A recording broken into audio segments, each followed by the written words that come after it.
Queridos hermanos, nuevamente venimos a presentarles un tema maravilloso que siempre hablando del Espíritu Santo, este tema es muy importante, muy grande, que se llama la personalidad del Espíritu Santo.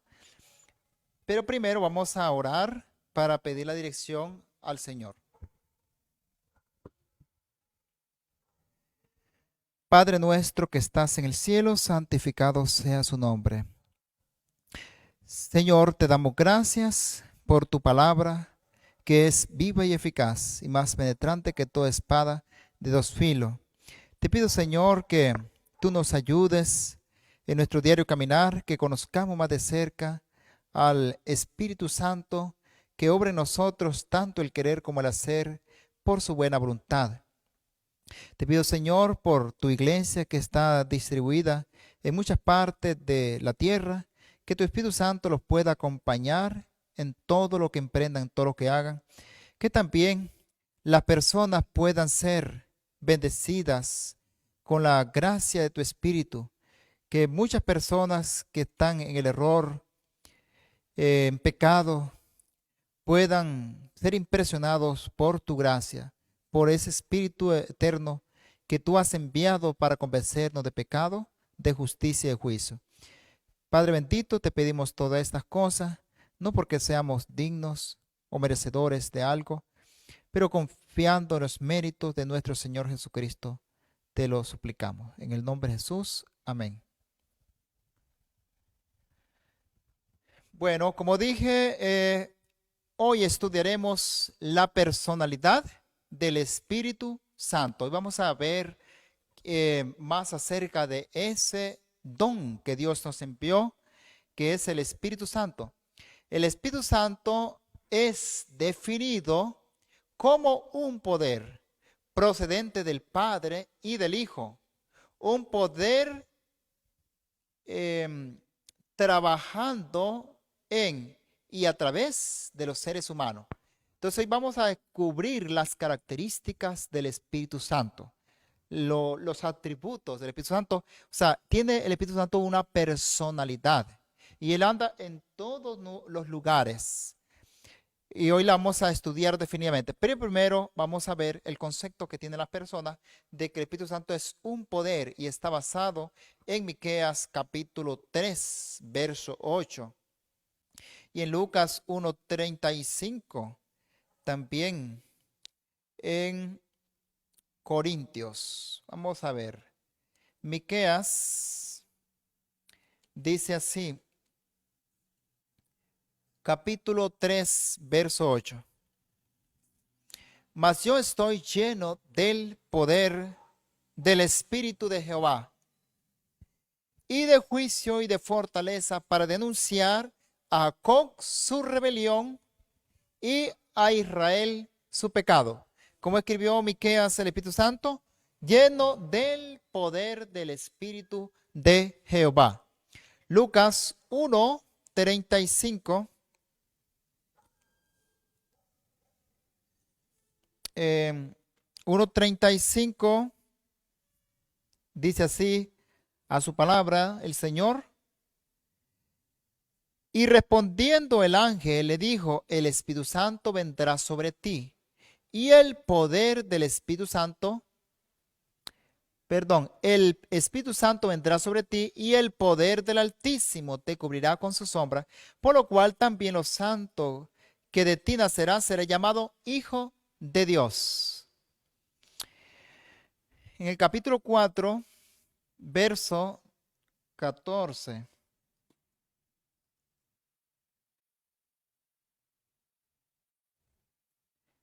Dice, y Jesús volvió en el poder del Espíritu a Galilea y salió su fama por toda la tierra de alrededor. Capítulo 24, verso 29. Jesús dice así. Pero ellos le constriñeron diciéndote, quédate con nosotros porque se hace tarde y el día ha declinado. Creo que es el 49, me equivoqué. Dice así, y aquí yo enviaré sobre vosotros la promesa de mi Padre, mas vosotros quedaos en la ciudad de Jerusalén hasta que seáis investidos con poder de lo alto.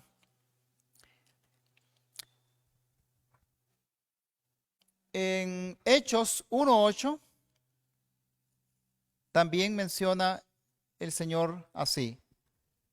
Pero recibiréis poder cuando haya venido sobre vosotros el Espíritu Santo, y me seréis testigos a la vez en Jerusalén, en toda Judea, en Samaria y hasta lo último de la tierra. Entonces, el Espíritu Santo es definido en la Escritura como un poder, es cierto, pero también tiene una personalidad. Y ahí lo vamos a encontrar, lo vamos a descubrir, porque en eso estamos escudriñando las Escrituras para llegar al conocimiento de la verdad. Sin embargo, la Biblia también se refiere al mismo tiempo al Espíritu Santo como una personalidad distinta. Ejemplo, el Padre es eterno, el Hijo es eterno y el Espíritu Santo es eterno. En el libro de Hebreos, capítulo 4, capítulo 9, perdón, verso 14. El apóstol Pablo describe de la siguiente manera al Espíritu Santo.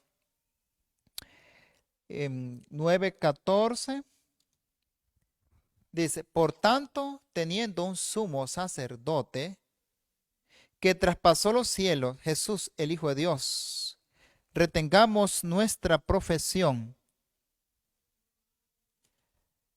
El 9:14 dice así, cuanto más la sangre de Cristo, el cual mediante el Espíritu eterno se ofreció a sí mismo sin mancha a Dios, limpiará vuestra conciencia de vuestras obras muertas para que sirváis al Dios vivo. Entonces, ¿cómo es el Espíritu Santo? Es el Espíritu eterno. El Espíritu Santo era el que estaba en la obra de creación. Dijo en Génesis 1 el Señor, en el principio creó Dios los cielos y la tierra. Y el Espíritu de Dios estaba sobre la faz de las aguas. El Espíritu Santo estaba ya en la obra de la creación. Y dijo Dios, hagamos al hombre a nuestra imagen conforme a nuestra semejanza. Dice que el que conducía a Israel por el desierto era el Espíritu Santo. Él les enseñaba, él los guiaba y los conducía hacia la Canaán. Entonces el Espíritu Santo siempre ha sido enviado a nosotros desde la eternidad. Él existió. Dice que el Padre, el Hijo y el Espíritu Santo se dieron a sí mismos para formar un plan de redención. Bueno, la segunda característica, el Espíritu Santo se llama el Consolador. Él es un consolador, según Juan 14:26. 14:26. Mas el Consolador, el Espíritu Santo, a quien el Padre enviará en mi nombre, Él os enseñará todas las cosas y os recordará todo lo que os he dicho. Entonces, ¿cuál es la característica del Espíritu Santo? Que es un consolador. Juan 16:7. Mas yo os digo la verdad, os es necesario que yo me vaya, porque si no me fuera, el Consolador no vendría a vosotros, mas si me fuere, os lo enviaré. Entonces el Espíritu Santo es el Consolador. Entonces esa es una característica de una persona. ¿Quién es el que puede consolar? Es una persona. Entonces el Espíritu Santo es una persona del trío celestial. Es la tercera persona de la divinidad. Otra característica, Él oye. Vamos a ver, el Espíritu Santo puede oír, hablar. Dice que nos guía y nos revela los eventos futuros. Juan 16:13.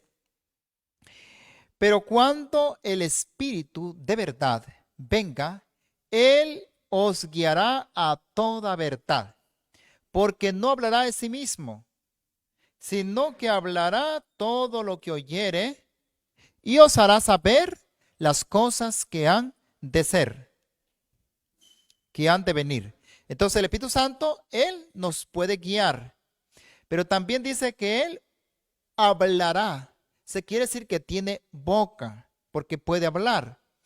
También dice que Él iba a hablar todas las cosas que oyere. Todas las cosas que oyere de Cristo, Él las iba a hablar. Entonces tiene oído. Y también Él nos puede revelar el porvenir, o sea, el futuro. Otra característica dice, Él nos advierte de pruebas y aflicciones futuras.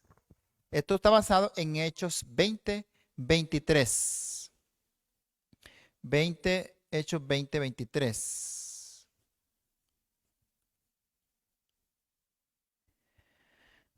Salvo que el Espíritu Santo por todas las ciudades me da testimonio diciendo que prisiones y tribulaciones me esperan. Entonces el Espíritu Santo puede advertirnos a nosotros de las pruebas que han de venir, las aflicciones que nos pueden asediar. Hechos 21, 11.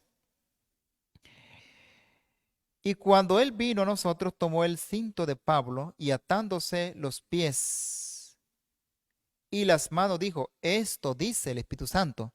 Así atarán los judíos en Jerusalén al varón de quien es este cinto y le entregarán en manos de los gentiles. Entonces él puede revelarnos las aflicciones futuras, lo que nos puede pasar, las pruebas. Entonces el Espíritu Santo, él nos habla. Por eso es que tiene una persona, tiene una personalidad. De lo contrario, no podría dar testimonio a nuestro espíritu de que somos hijos de Dios. Quinta característica, Él nos enseña todas las cosas y trae a nuestra memoria las palabras de Cristo. Según Juan 14, 26. Juan 14, 26. Mas el Consolador, el Espíritu Santo, a quien el Padre enviará en mi nombre, Él os enseñará todas las cosas y os recordará todo lo que yo os he dicho. Entonces el Espíritu Santo nos iba a recordar todas aquellas cosas que nosotros aprendimos cuando en los momentos de presentar la palabra de Cristo. Jesús les dijo a los discípulos, ustedes serán llevados ante los reyes, pero no se preocupen lo que tengan que hablar, porque el Espíritu Santo les recordará todas las cosas. Entonces eso hace el Espíritu del Señor. En otra característica, la 6, Él llega a nosotros con prohibiciones y mandatos. Hechos 16, verso 6. Y pasando a Frigia y la provincia de Galacia, le fue prohibido por el Espíritu Santo predicar la palabra en Asia. Entonces él puede prohibir y también nos da mandatos. Hechos 13, 2. Ministrándose esto al Señor y ayunando, dijo el Espíritu Santo, separame a Bernabé y a Saulo para la obra para la cual los he llamado. Entonces el Espíritu Santo puede elegir, él puede guiar, instruir, enseñar y decidir los asuntos de la iglesia. Tópico 7. Dice, él da los mensajes al pueblo de Dios a través de los profetas. El Espíritu Santo es el revelador de toda verdad. Segunda de Pedro 1, verso 21. Porque la profecía no vino en tiempo pasado por la voluntad del hombre, sino que los santos hombres de Dios hablaron siendo guiados por el Espíritu Santo. Entonces, ¿quién es el que da los mensajes al pueblo de Dios? Dios ha dado todas las cosas a través del Espíritu Santo y lo hace a través también de los profetas. Él es el que inspira a los profetas a dar el conocimiento. Él tiene una mente. Vamos a ver, tiene una mente el Espíritu Santo. Romanos 8, 27. 8, 27. Y el que escudriña los corazones sabe cuál es la intención del Espíritu, porque conforme a la voluntad de Dios intercede por los santos. Entonces, el Espíritu Santo tiene una intención. Él puede leer los pensamientos. Él tiene una mente. También una voluntad. Primero a los Corintios, capítulo 12, versos 7 al 11. Vamos a encontrar cuál es esa voluntad del Espíritu Santo. Pero a cada uno les dada manifestación del Espíritu para provecho.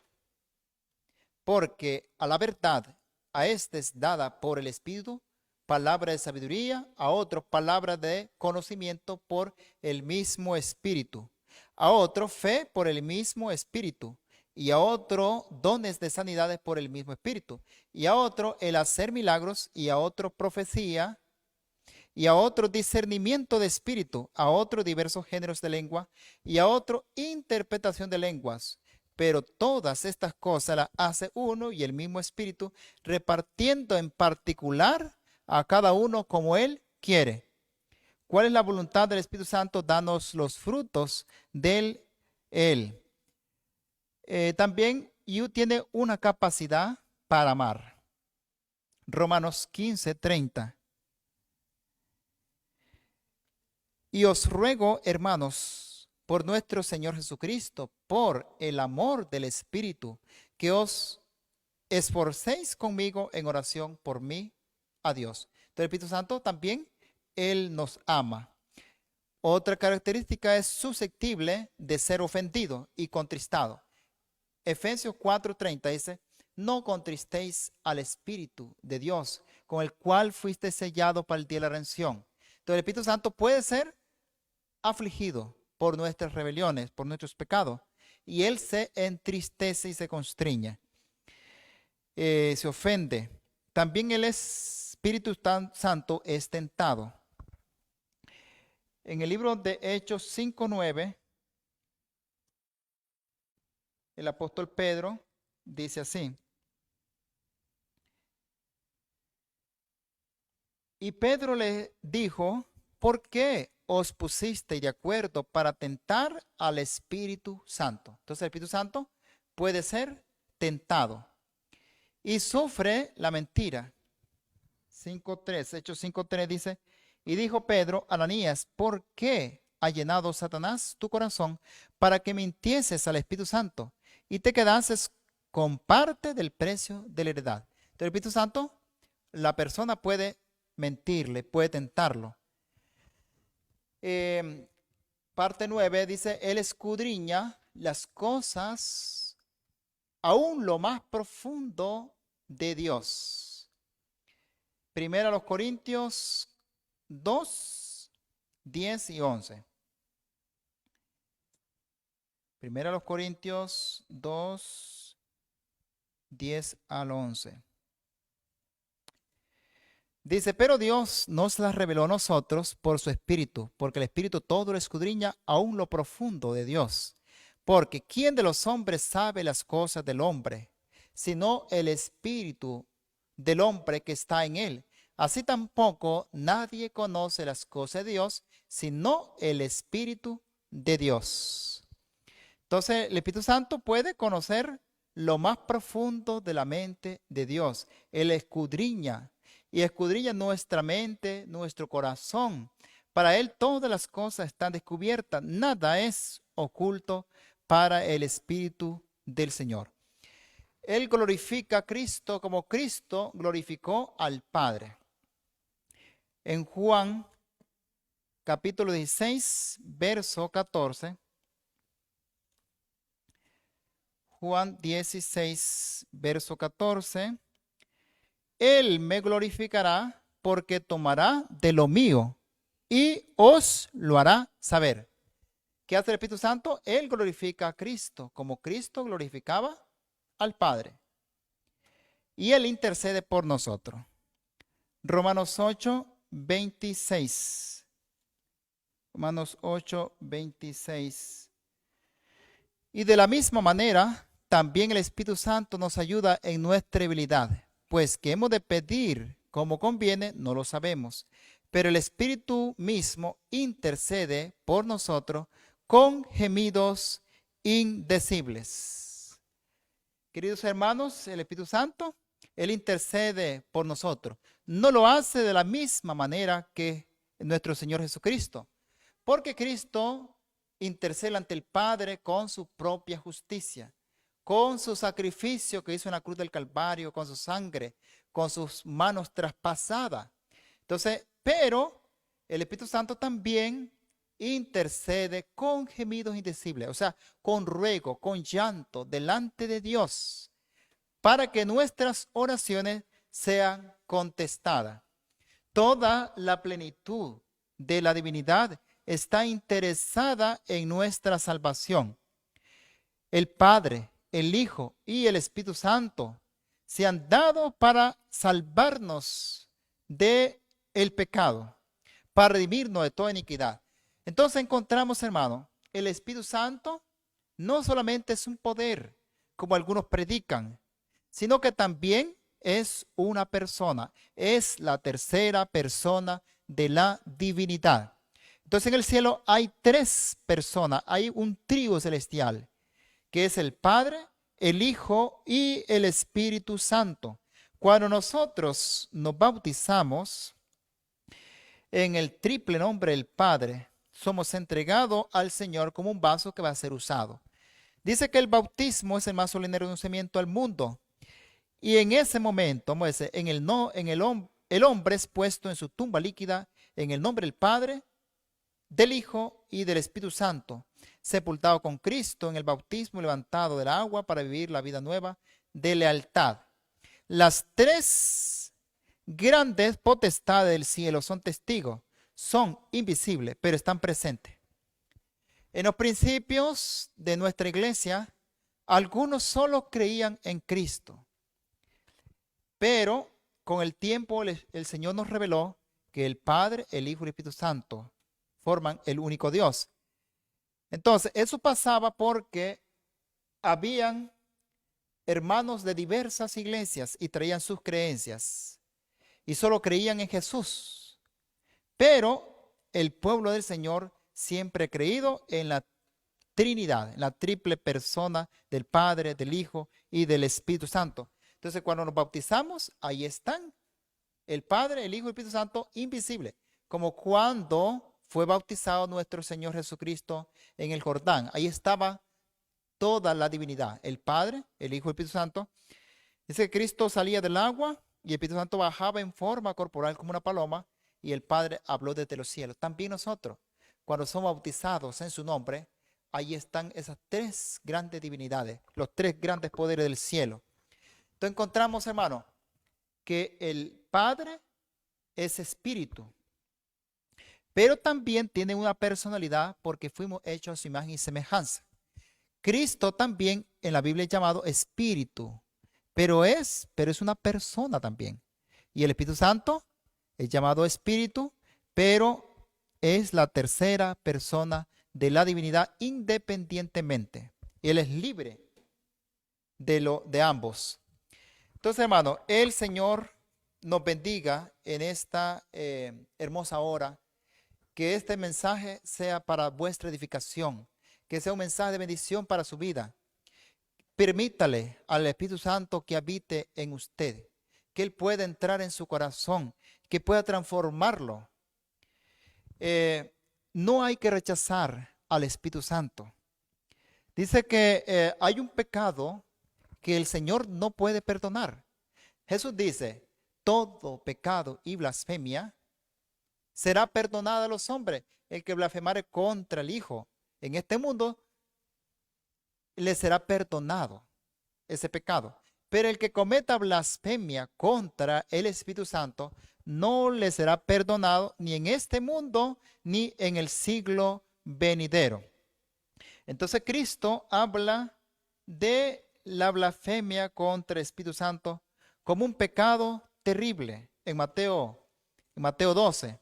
Podemos leer antes de concluir. Mateo 12, donde dice Jesús, el que no es conmigo contra mí es, y el que conmigo no recoge desparrama. Por tanto, os digo, todo pecado y blasfemia será perdonado a los hombres, mas la blasfemia contra el Espíritu Santo no le será perdonada a los hombres. Y a cualquiera que dijere palabra contra el Hijo del Hombre, le será perdonado. Pero a cualquiera que hablare contra el Espíritu Santo, no le será perdonado ni en este mundo, ni en el siglo venidero, ni en el mundo venidero. Leí en Mateo 12, 30 al 32. ¿En qué consiste la blasfemia contra el Espíritu Santo? Dice que es la firme y determinada resistencia contra la verdad. Dice que Cristo no luchaba contra hombres limitados, sino contra principados y potestades, contra huestes espirituales de maldad en las regiones celestes. Él dice a los oyentes que toda clase de pecados y blasfemia puede ser perdonados, pero sí se deben a ignorancia. En su gran ceguera podrían proferir insultos y burlas contra el Hijo del Hombre, y sin embargo quedar dentro de los alcances de la misericordia. Pero cuando el poder y el Espíritu de Dios descansaron sobre los mensajeros de Cristo, estaban en terreno santo. Ignorar al Espíritu de Dios, acusarlo de que era el espíritu del diablo, los colocaba en una posición en donde Dios no tenía poder para llegar a su alma. Ningún poder en cualquiera de las provisiones de Dios para corregir a los que yerran en tales circunstancias puede alcanzarlo. Entonces, el hombre, al rechazar las evidencias del Espíritu Santo o la evidencia de la verdad, él va cerrando la puerta en su corazón. El Espíritu Santo intercede, gime con clamores, suplicando al pecador a que se arrepienta. Pero su continua transgresión y su rechazo a la verdad lo va separando paso a paso de el único poder que lo puede rescatar, que es el Espíritu Santo. Entonces llegará el tiempo cuando Dios ya nada puede hacer. Si se rechaza el único medio provisto para la salvación del hombre, ¿qué puede hacer Dios? Dice que la gente ante el diluvio, ellos habían rechazado el Espíritu Santo.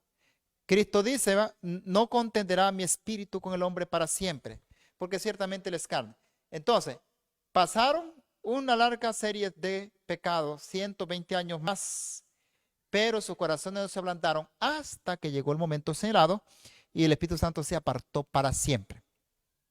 Dice que el Espíritu Santo es muy paciente, él intercede, pero su paciencia tiene un límite. Entonces, cuando el hombre pasa ese límite, entonces él se aleja para siempre. Es peligroso que nosotros profiramos palabras de duda y rechacemos la verdad.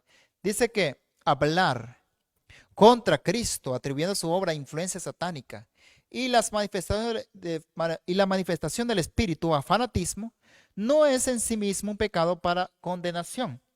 Pero el Espíritu que induce a los hombres a que hagan esas afirmaciones los coloca en una condición de obstinada resistencia, donde no pueden ver la luz espiritual. Entonces, al rechazar la verdad, los hombres entonces se alejan de Cristo y creen la mentira. Satanás le da un espíritu de error para que crean la mentira. Piensan que están siguiendo un sano juicio, pero están siguiendo a otro guía. Se han colocado bajo el dominio de un poder del que están completamente ignorantes. Debido a su ceguera, han rechazado al único espíritu que podría guiarlos. El Espíritu Santo, el pecado contra el Espíritu Santo, no se debe el considerar el pecado contra el Espíritu Santo como algo misterioso e indefinible. Consiste en la negación persistente a aceptar la invitación al arrepentimiento. Entonces, ¿qué consiste la blasfemia contra el Espíritu Santo? No querer arrepentirse cuando todavía hay tiempo de gracia. ¿Qué pasa cuando la persona ha rechazado el Espíritu Santo? En el libro de Hebreos, capítulo 6, verso 4. Miren qué importante lo que dice aquí. Con esto vamos a ir concluyendo. Porque es imposible que los que una vez fueron iluminados y gustaron el don celestial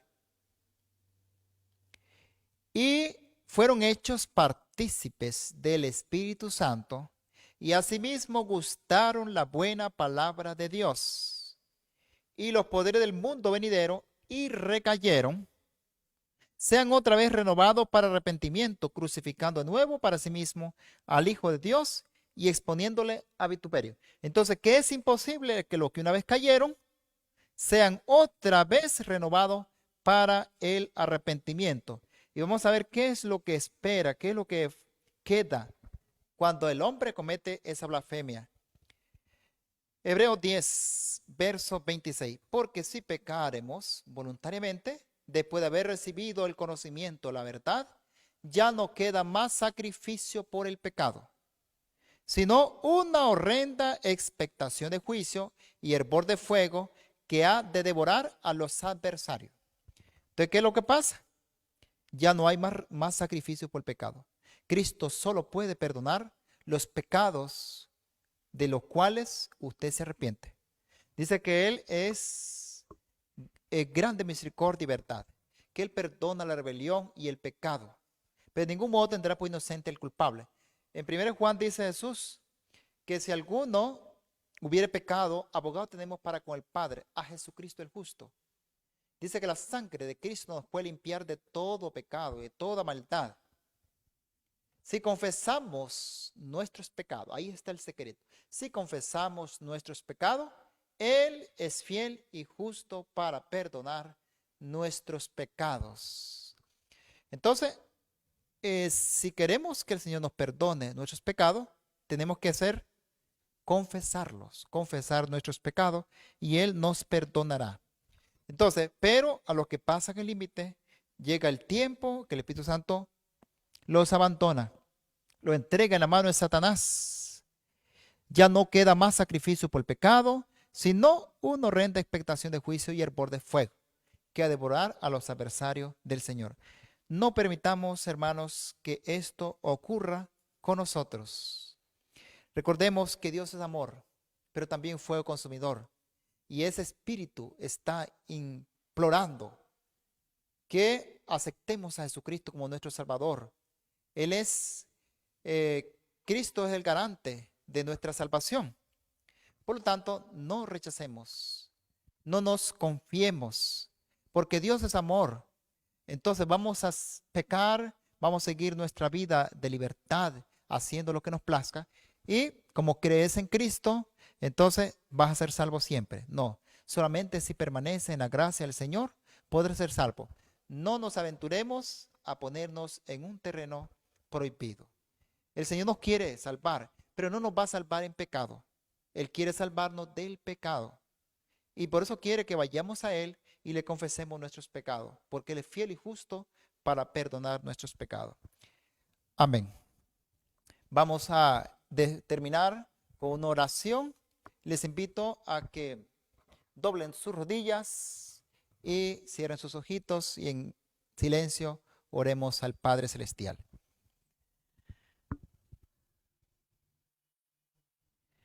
Amantísimo Señor, después de haber escuchado esta hermosa palabra, te damos gracias por la revelación divina que traes a nuestra memoria, a nuestros corazones. Pido que esta palabra sea germinada en muchos corazones y que pueda dar muchos frutos para vida eterna.